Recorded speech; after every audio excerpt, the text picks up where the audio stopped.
Gil Martin here, and welcome everybody to today's episode of the Daily Packers Post, where we bring you in-depth videos on your Green Bay Packers. We have new episodes dropping every day, Monday through Friday, so hit the like button and subscribe so you never miss an episode.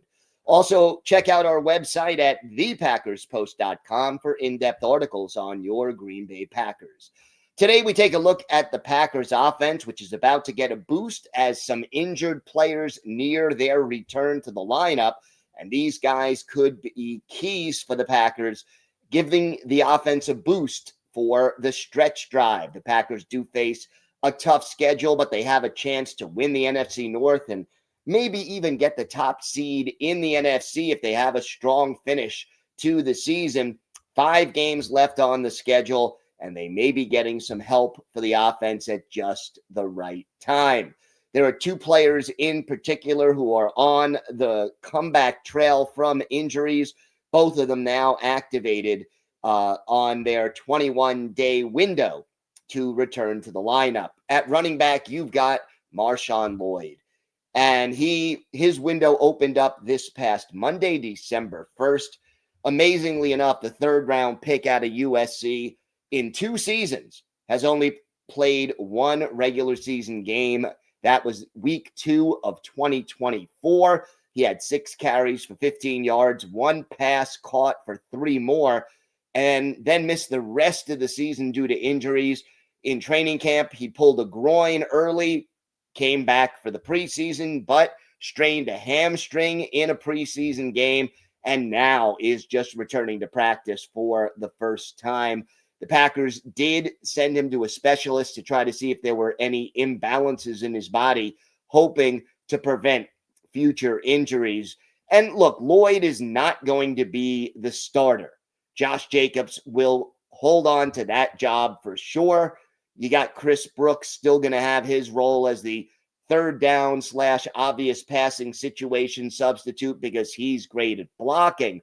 But what Lloyd can do is give the Packers a different style of run and different options because his skill set is different. Both Josh Jacobs and his primary backup, Emmanuel Wilson, have similar running styles. They are best in between the tackles. Lloyd, more of an outside, fast, one-cut runner. He's more of a threat to break a long run on any given play, and as we did see in the preseason, he is also capable of catching passes out of the backfield and being dangerous while doing that.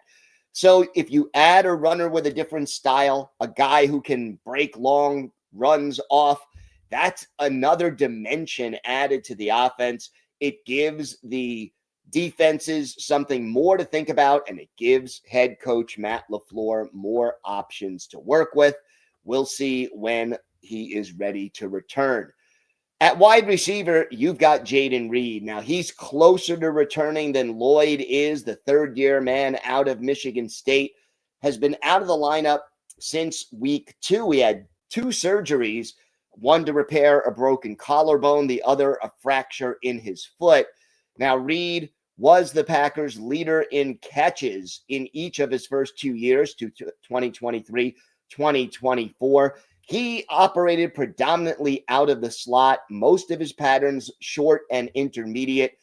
LaFleur also liked to use him on jet sweeps, end arounds, shuffle passes, wide receiver screens. Reed will give Jordan Love a reliable short and intermediate target. He can get deep occasionally too.